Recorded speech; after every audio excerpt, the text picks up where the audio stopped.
Hey everybody, welcome back to another midweek episode. I, right now, am exhausted. And on one level that's because I literally just wrapped up hosting our annual cross-country meet out at Baylor Park. Had 175 runners from local Lutheran elementary schools out there, and it was hot. It was 87 degrees, trying to make sure that I was organizing all of the races, making sure the runners were safe, and so I'm just trying to take a breather. Like I just looked at my watch, and like right now I'm at 31,000 steps for the day. I'm exhausted. I'm ready to go home and take a shower and just relax for a bit. But it's not just in that way that I'm exhausted. Like right now, I'm exhausted in so many different ways. It's not just physical exhaustion, it's mental exhaustion, it's emotional exhaustion, it's vocational exhaustion, it's digital exhaustion, it's spiritual exhaustion. Like I'm just exhausted thinking about that list of ways that I'm exhausted. And Jesus lets us know in Luke 21:34, he says, "Be careful lest you become overwhelmed, exhausted by all of the anxieties of this world." You see, so often I think what exhausts us are the expectations of others around us. And you can't do it all. Like you can't save America. You can't fix some of the inequalities in our nation. You can't fix our economy. Like there are things that we can't do. And I'm not saying there's nothing we can do, but we can't buy into all of the expectations of the entire world.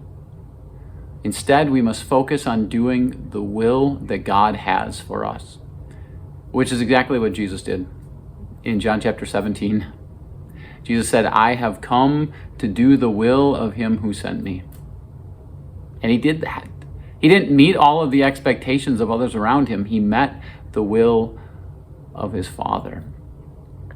And this is what you and I are called to do as well, because I think that there are burdens that we find ourselves carrying that we were never meant to carry.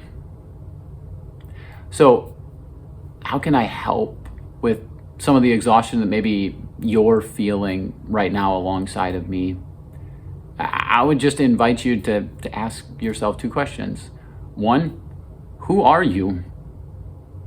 Like really, who has God made you to be? Because there's some things that are not in your ability to handle. It's not who you are. It's not who God made you to be.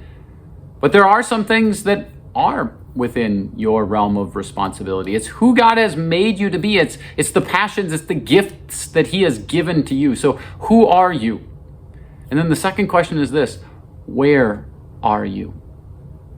Because wherever you are uniquely positioned, God gives you opportunity.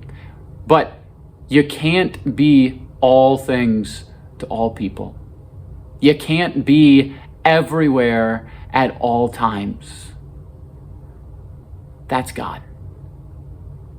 You can only be who you are, where you are, knowing that God is there with you, carrying those burdens. So if you find yourself in a place of exhaustion right now, just remember, Jesus carried your burdens, and he says, "Come to me, all you who are weary and burdened, and I will give you rest." That doesn't mean that you always lay down and do nothing. It means that you let him do the work along with you, knowing who you are and knowing where you are. So thanks for joining me today. I'll see you again next time.